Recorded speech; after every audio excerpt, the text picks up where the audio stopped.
শোয়া থেকে লাফ দিয়ে উঠে হাঁপাতে হাঁপাতে শুনতে পেলাম কাকুলি জানালার পাশে দাঁড়িয়ে যেন বলছে, এই শুভ, একটু আসবে বাইরে? আমি তো নিজের কানকেও বিশ্বাস করতে পারলাম না। কাকুলি আমায় ডাকছে, এও কি সম্ভব? তাও আবার মাঝরাতে। নিজের কাছে ব্যাপারটা স্বপ্নের মতো মনে হচ্ছিল। তবুও সেই স্বপ্নকে ছুঁয়ে দেখতে বিছানা থেকে নেমে দরজা খুলে রুম থেকে বেরিয়ে গেলাম। আমি মেন দরজা খুলে বাহিরে আসতেই দেখলাম কাকুলি চুপচাপ সিঁড়ি বেয়ে উপরে উঠছে।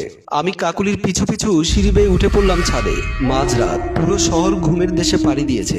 নিঝুম হয়ে আছে চারিদিক। ছাদটা জ্যোৎস্নার আলোয় ভেসে যাচ্ছে।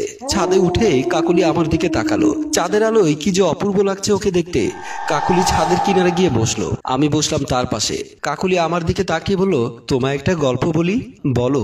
তুমি কি জানো পৃথিবীতে এমন অনেক জীব আছে যাদের সম্পর্কে মানুষ কিচ্ছু জানে না, তাদের দেখতেও পারে না? জানি। সেই জীবদের মধ্যে এক প্রকার আছে যারা গভীর রাতে মানুষকে ডাকে, তাদের প্রিয় মানুষের কণ্ঠ নকল করে। সেই জীবটা ডাকে একবার দুবার, কিন্তু তিনবার ডাকতে পারে না। কেউ যদি তিনবারের আগে ডাকে তার উত্তর দিয়ে দেয়, তবে সে ফাঁদে পড়ে যায় জীবটা তখন লোকটার প্রিয় মানুষের রূপ ধরে নিয়ে লোকটাকে আকর্ষণ করতে থাকে, তাকে ভুলিয়ে ভালিয়ে নিয়ে যেতে থাকে কোথাও। মজার ব্যাপার, সেই প্রিয় মানুষকে ওই লোকটা ছাড়া আর কেউ দেখতে পারে না। এরপর জীবটা ওই লোকটাকে নিয়ে যায় বিপজ্জনক কোনো জায়গায়, শেষে তার জীবন নিয়ে নেয়। আমি কাকুলির দিকে তাকিয়ে রইলাম, কিচ্ছু বললাম না। কাকুলি বলতে থাকলো, এই ছাদের ওই সাইডে রেলিং দেওয়া নেই, আমি এখন ওই ধার দিয়ে হেঁটে যাব, তুমি আসবে আমার পিছু পিছু। এরপর আমি ছাদের ধার ছেড়ে আরো সামনে চলে যাব, তুমিও আমার পিছু নেবে, তোমার লাশটা পড়ে থাকবে নিচে। কাকুলি বলতে বলতে উঠে দাঁড়ালো, আমিও দাঁড়ালাম। কাকুলির পিছে পিছে হাঁটতে থাকলাম। কাকুলি ছাদের ধারে চলে গেল। আরেক পা এগুলোই ছাদের শেষ। এরপর শূন্যতা। আমি এই সময়ে ডাকলাম, একটু শুনবেন? কাকুলি অবাক হয়ে তাকালো। আমি বললাম, আপনি আমাকে নিশির ডাকের গল্প শুনিয়েছেন, এই গল্প আমি জানি। 3 ডাকের কথাও আমি জানি। আপনি প্রথমবার ডাকতে আমি বুঝেছিলাম আপনি কাকুলি নন, তবু আপনার পিছু নিয়েছি। কেন জানেন? কাকুলি মাথা নাড়ালো। কারণ আমি কাকুলিকে শেষবার মতো দেখতে চাচ্ছিলাম। আমি জানতাম কাকুলি কোনোভাবেই আমার হবে না, হোক নকল কাকুলি, তবুও কাকুলি তো। আমার আর দুঃখ নেই। আপনি এখন যেখানে নিয়ে যেতে চাইবেন আমি সেখানেই যাব। কাকুলি রূপী অশরীরে অবাক হয়ে তাকিয়ে আছে আমার দিকে। কৌতূহল নিয়ে জানতে চাইলো, সত্যি কি তুমি কাকুলিকে অনেক ভালোবাসতে? হ্যাঁ, আমার জীবনের চেয়েও বেশি ভালোবাসতাম, কিন্তু আমার ভুলের কারণে কাকুলি মৃত্যু হয়েছে।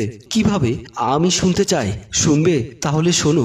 খুব অভিমানী মেয়ে ছিল কাকুলি। আমাকে প্রচন্ড ভালোবাসতো, সন্দেহ করত। ভালোবেসে বিয়ে করেছিলাম ওকে আমি। কিন্তু আমি ভাবির সাথে মস্করা করতাম, এটাও সহ্য করতে পারতো না। একদিন অফিস থেকে বাসায় প্রবেশ করতে শুভর বড় ভাবি মারিয়া কোমর দিয়ে ধাক্কা দিয়ে শুভকে ফ্লোরে ফেলে দিল। হাসতে হাসতে হাত বাড়িয়ে বলল, শেষ, সব শেষ। বিয়ের 1 মাস পার না হতেই কোমরের জোর শেষ হয়ে গেছে। ভাবির হাসির শব্দ শুনে রুম থেকে বের হতেই কাকুলি শুভ আর মারিয়ার কথোপকথন শুনে ফেললো। শুভ ফ্লোর থেকে উঠে দাঁড়িয়ে বলল, কোমরের জোর আছে কিনা সেটা কি তোমাকে দেখাতে হবে? যাকে দেখানো তাকে রাতে ঠিকই দেখাচ্ছি। আমার কোমরের এক ধাক্কায় ছিটকে ফ্লোরে পড়ার পরও কথার বাহাদুরি দেখাচ্ছ?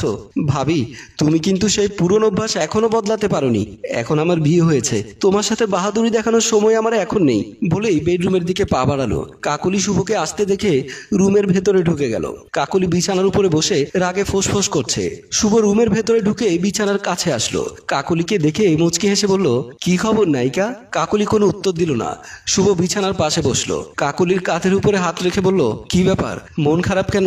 আমার মন খারাপ থাকলে সেটা আমার ব্যাপার, তোমাকে তো তা নিয়ে কথা বলতে বলিনি। তোমার কি হয়েছে? তুমি আমার সাথে এরকম চটাং চটাং কথা বলছো কেন? আমি তোমার ভাবির মতো হা হা হি হি করে কথা বলতে পারি না। কাকুলি, এইসব কথার মানে কি? এত মানে বোঝাবার সময় আমার নেই। বলেই বিছানা থেকে নেমে হন হন করে রুম থেকে বের হয়ে গেল। শুভ আগাগোড়া কিছুই বুঝতে পারলো না। শুভ কাকুলির পিছু পিছু রুম থেকে বের হয়ে গেল। কাকুলি ড্রয়িং রুমে এসে সোফার উপরে বসে রাগে ফোঁস করতে লাগলো। শুভ এসে পাশে বসে বলল, যখন তোমার সাথে প্রেম করতাম তখনও তুমি এই উগ্র মেজাজে ছিলে। এখন বিয়ে করেছি, অকারণেই মেজাজ দেখাচ্ছ, অকারণে রেগে গিয়ে আমার সাথে কথা বন্ধ করে দিচ্ছ। আমি তো তোমাকে আমার কোমর দিয়ে ধাক্কা দিয়ে নিচে ফেলে দিচ্ছি না। আমি তো তোমার শরীরে হাত দিয়ে হাহা হিহি করে তোমার সাথে মস্করা করছি না। তোমাকে আমার সাথে বাহাদুরিও দেখাতে বলছি না। শুভ এবার বুঝতে পারলো আসল ঘটনা কি। শুভ হাসতে হাসতে বলল, তুমি ভাবিকে নিয়ে সন্দেহ করছো? তোমরা সন্দেহর কাজ করবে, আর আমি সন্দেহ করলেই দোষ। দেখো কাকলি, দেবর ভাবির মধ্যে হাসি তামাশা হয়, সেজন্য তুমি সামান্য বিষয় নিয়ে মাইন্ড করবে, এটা কিন্তু বাড়াবাড়ি। কাকুলি বসা থেকে দাঁড়িয়ে গিয়ে উত্তেজিত হয়ে বলল, আমার যদি দেবর থাকতো আমি কোনোদিনও দেবরের সাথে এমন বেহায়াপনা করতে পারতাম না। তোমার ভাবি যেটা তোমার সাথে করে সেটা একদম উচ্ছৃঙ্খলতা, অসভ্যতা।